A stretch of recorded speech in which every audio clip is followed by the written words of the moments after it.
Assalamualaikum warahmatullahi wabarakatuh. Baiklah, kepada yang terhormat Ibu Rika Dwi Kurniati, MPD sebagai dosen pengampu, dan kepada teman-teman yang insya Allah dimuliakan oleh Allah. Baiklah, dalam video ini kami akan mempresentasikan hasil diskusi kami dengan judul makalah Dinamika Interaksi dengan Lingkungan Alam, Lingkungan Sosial, Budaya, dan Ekonomi. Perkenalkan, nama saya Ani Fitratunisa sebagai moderator dan pemateri kedua. Dan rekan saya, Perkenalkan, nama saya Vira Fitriani sebagai pemateri pertama. Baiklah, kita mulai membahas materinya.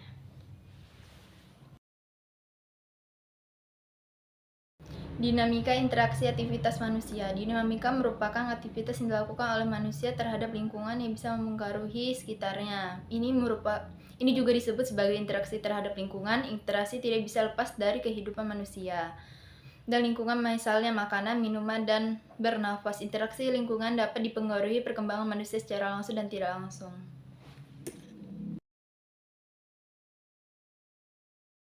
Dalam dinamika interaksi sosial itu terdapat 4 pembahasan. Yang pertama, interaksi manusia dengan alam, interaksi manusia dengan sosial, interaksi manusia dengan budaya, dan interaksi manusia dengan ekonomi. Selanjutnya akan dilanjutkan dengan Fitratun.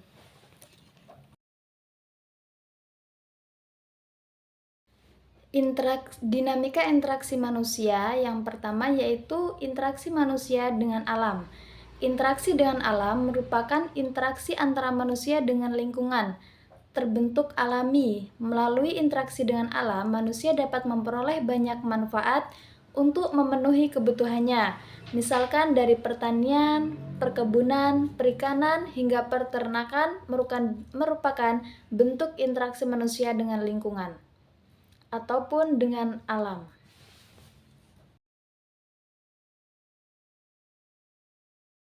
Dalam dinamika interaksi manusia, salah satunya yaitu dengan sosial.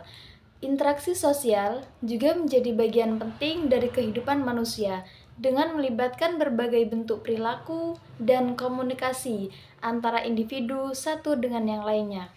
Dalam interaksi sosial dapat terjadi dari berbagai konteks, termasuk di tempat kerja, keluarga, sekolah, dan lingkungan masyarakat secara umum.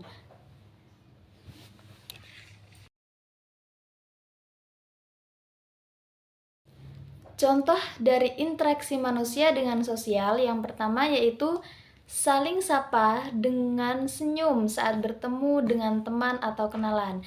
Jadi, ketika kita bertemu dengan teman kita, rekan, ataupun sahabat, sebaiknya kita tidak boleh memalingkan muka kita dan memberikan senyuman kepada teman kita ketika bertemu. Yang kedua yaitu memberikan salam atau jabat tangan sebagai tanda penghormatan saat berjumpa dengan orang lain, terutama kepada guru. Apabila kita bertemu dengan guru kita, sebaiknya kita berjabat tangan untuk sebagai tanda penghormatan kita kepada guru kita.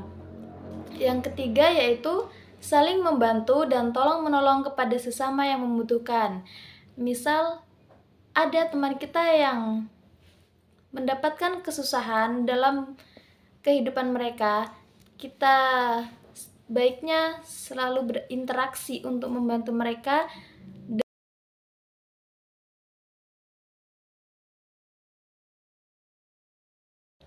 Interaksi yang selanjutnya yaitu interaksi manusia dengan budaya.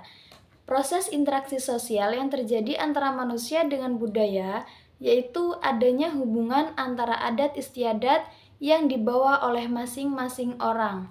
Kegiatan tersebut disebut dengan interaksi sosial atau proses sosial yang memiliki hubungan timbal balik dan dilakukan oleh kedua belah pihak.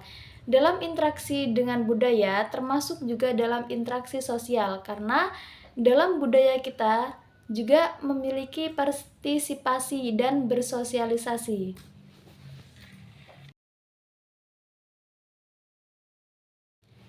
Yang selanjutnya yaitu interaksi manusia dengan ekonomi.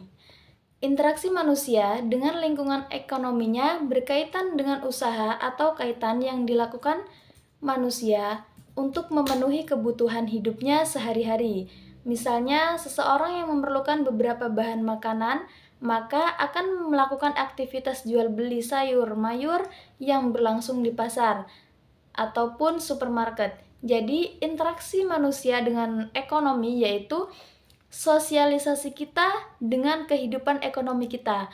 Misalkan dalam pekerjaan kita, memiliki pekerjaan petani, kita memiliki interaksi yaitu antara jual beli pembeli dengan penjual, antara petani dengan pembeli padi. Adapun yang lain yaitu antara penjual sayur mayur dan pembeli ataupun masyarakat.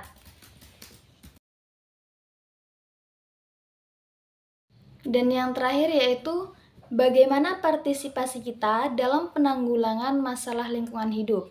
Yang pertama, melakukan pengolahan limbah dengan benar. Yang kedua, menggunakan bahan-bahan yang ramah lingkungan. Ketiga, tidak membuang sampah di sungai atau sumber air lainnya. Yang keempat, menggunakan deterjen yang ramah lingkungan. Yang kelima, rutin melakukan upaya pembersihan sumber air. Dan yang keenam, menanam pohon di setiap lahan yang tersedia. Partisipasi ini terjadi ketika ada permasalahan dalam lingkungan kita. Misalkan, seperti akhir-akhir ini ada permasalahan tentang banjir. Bagaimana partisipasi kita dalam penanggulangan masalah tersebut?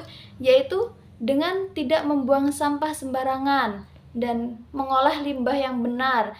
Kita membedakan antara sampah organik dan non-organik. Dan kita juga berpartisipasi untuk menjaga lingkungan kita apabila ada sampah yang bertebaran di mana-mana. Selanjutnya, kita menanam pohon agar ada serapan dari air hujan tersebut. Jadi, dalam